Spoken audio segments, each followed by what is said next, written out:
একদিন একটি হাঁস ও একটি কচ্ছপ নদীর ধারে বসে গল্প করছিল। হাঁসটি গর্ব করে বলল, আমি উড়তে পারি, দৌড়াতে পারি, সাঁতার কাটতে পারি, তুই শুধু আস্তে আস্তে হাঁটিস।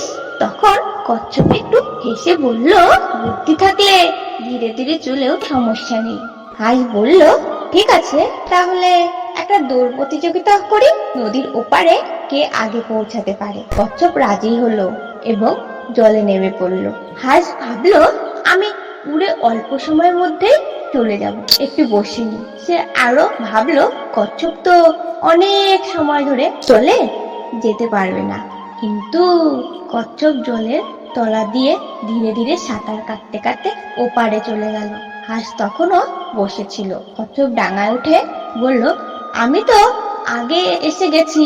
হাঁস অবাক হয়ে গেল এবং সে বুঝতে পারলো, দৌড়ানো বা ওড়ানা বুদ্ধি থাকলে জেতা যায়।